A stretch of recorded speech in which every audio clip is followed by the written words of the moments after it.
This video is about Peregrino Sinis time, explanation, and presentation. And the topic to be discussed are Peregrino Sinis time, presentation, and explanation, and then time equivalent of all units of time, Peregrino Sinis time, and standard time. And then the Peregrino Sinis time zones, and then Peregrino Sinis time place value, and Peregrino Sinis time two different types of place value, and then calculation of Peregrino Sinis time, and then Peregrino Sinis time decimalized time. Okay. Peregrino Sinis time, the future chronograph. So here's the clock illustration. 1 o'clock, 2 o'clock, 3 o'clock, 4 o'clock, 5 o'clock, 6 o'clock, 7 o'clock, 8 o'clock, 9 o'clock, and 10 o'clock. Peregrino Sinis time clock have only 10 o'clock. And the one is 10 periseconds or 10 periminutes. The 2 is 20 periseconds or 20 periminutes. The 3 is 30 periseconds or 30 periminutes. The 4 is 40 periseconds or 40 periminutes. The 5 is 50 periseconds and 50 periminutes. And the 6 is 60. The 7 is 70. The 8 is 80. The 9 is 90. And the 10 is 100. And the time is 6:44:17 Peregrino Sinis time. Or 6 hours, 44 minutes, and 17 seconds. Again, the Peregrino Sinis time is decimalized time and metric time. Okay. In the Peregrino Sinis time, 100 periseconds is 1 periminute, and 100 periminutes is 1 hour. So, 1 periminute is composed of 100 periseconds, and 1 hour is composed of 100 periminutes. Then the full day of the Peregrino Sinis time. The 1 full day of the Peregrino Sinis time is 20 hours. The 1 full day of the Peregrino Sinis time is 2,000 periminutes. And the 1 full day of the Peregrino Sinis time is 200,000 periseconds. So, time equivalent to all units of time, Peregrino Sinis time and standard time. So, the equivalent table, here's the equivalent table. 1 hour is equal to 100 periminutes. 1 hour is equal to 10,000 periseconds. 1 hour is equal to 1.2 hour. 1 hour is equal to 72 minutes.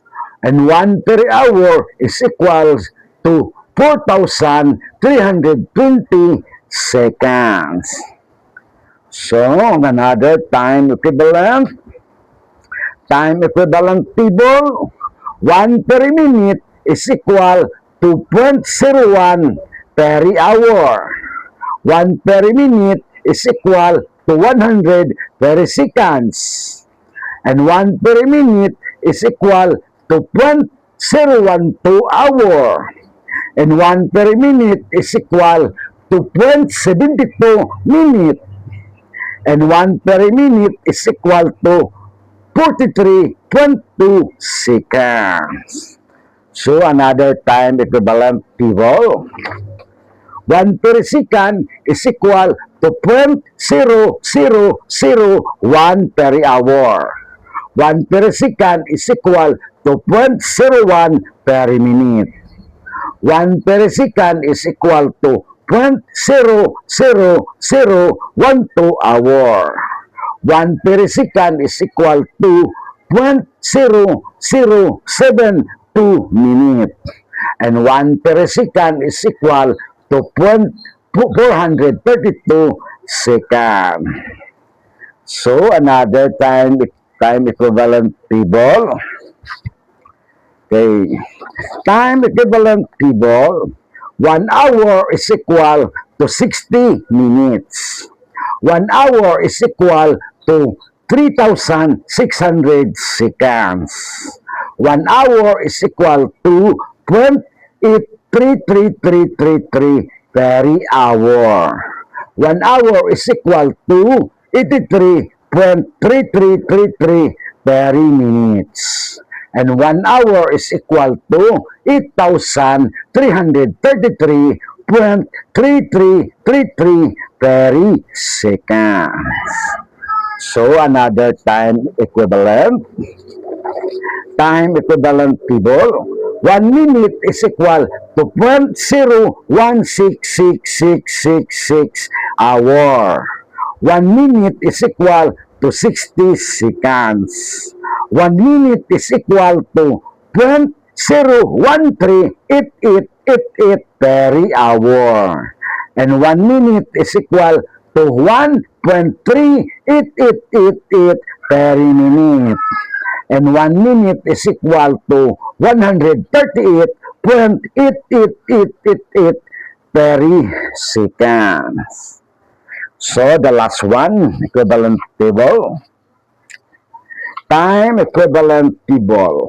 1 second is equal to 0.0002777 hour.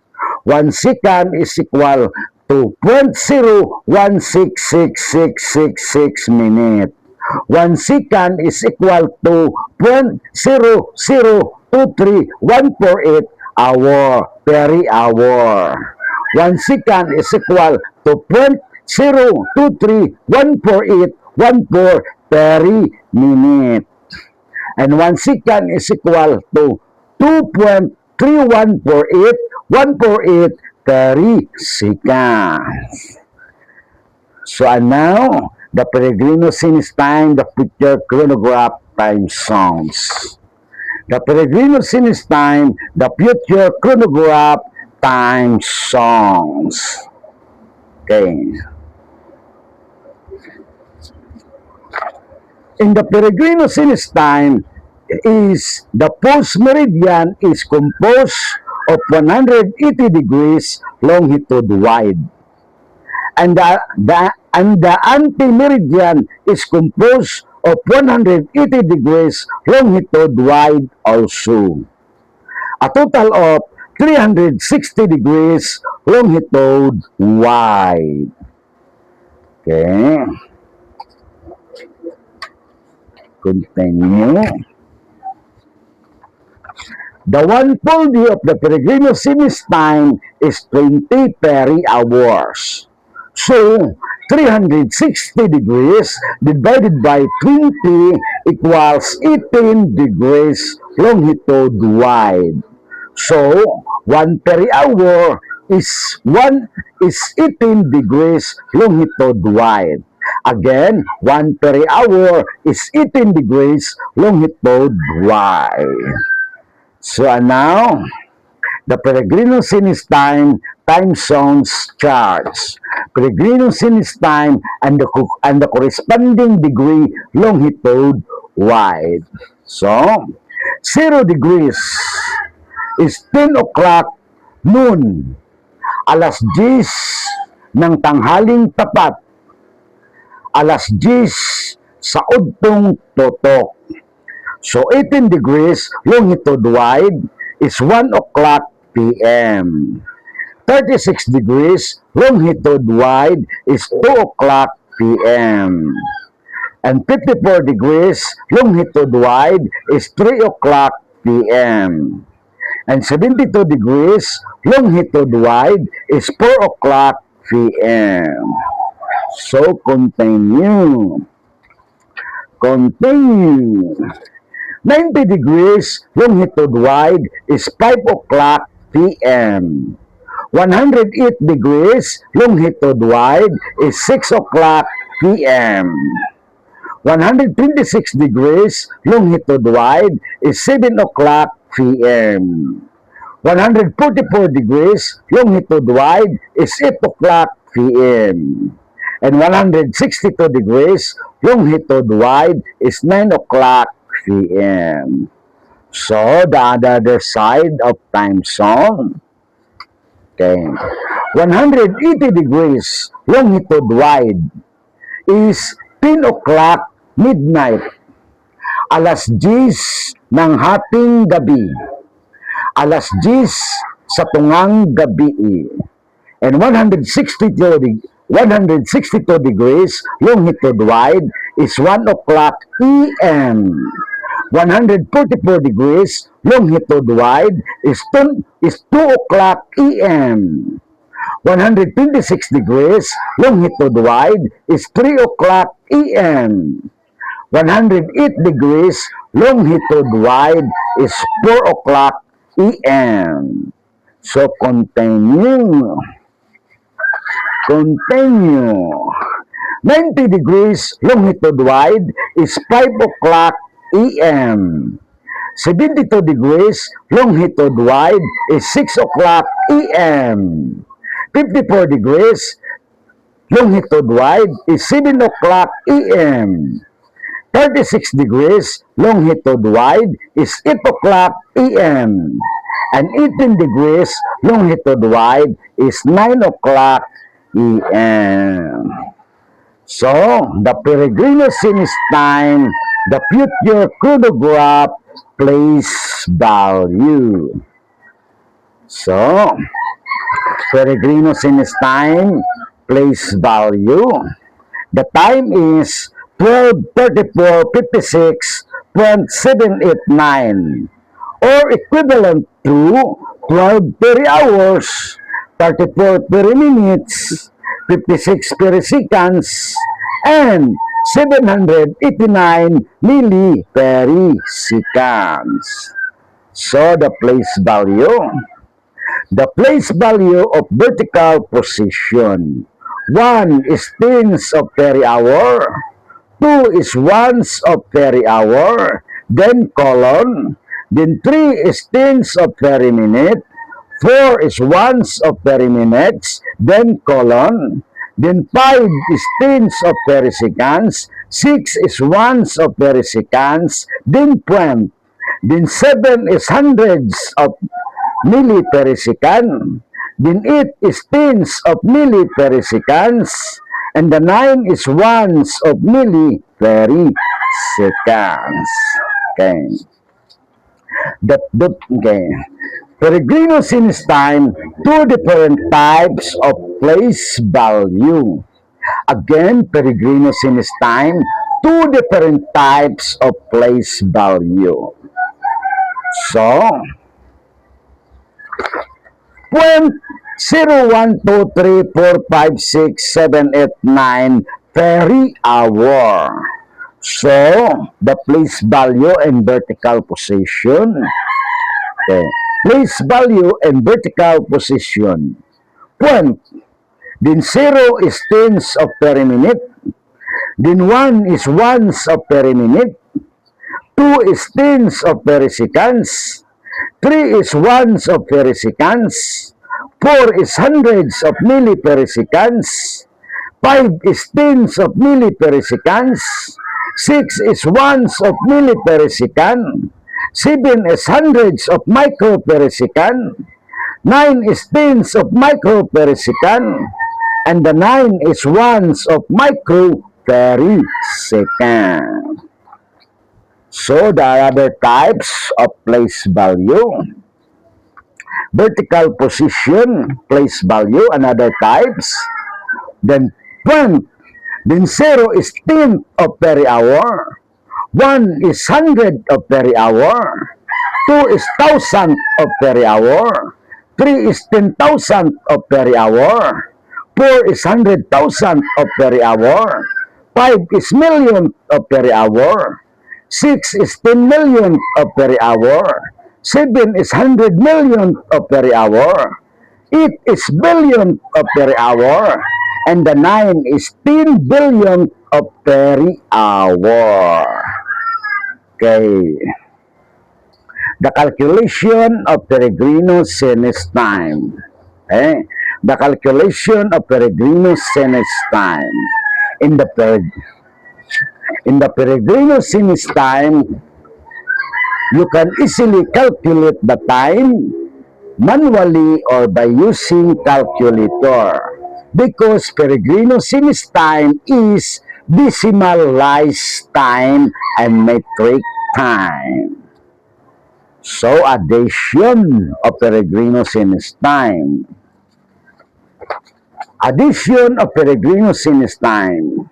7 peri-hour, 19 peri-minutes, 84 peri-seconds, and 571 milli-peri-seconds, plus 72 peri-minute, plus 243 milli-peri-seconds.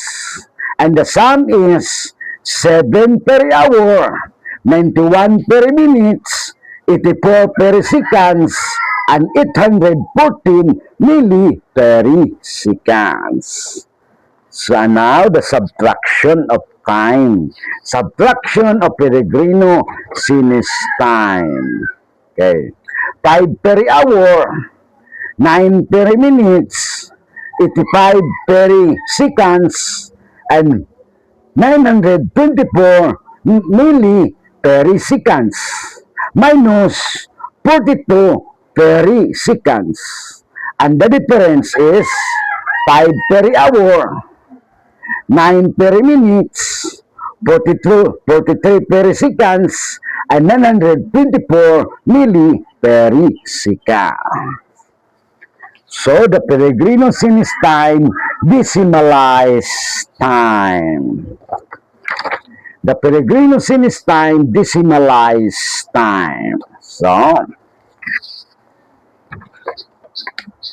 12.345678 peri-hours, or equivalent to 12 peri-hours, 34 peri-minutes, 56 peri-seconds, and 789 milli-peri-seconds. So, the another one, 12.345678 peri-minutes, or equivalent to 12 peri-minutes, 34 peri-seconds, 567 milli-peri-seconds, and 890 micro-peri-seconds.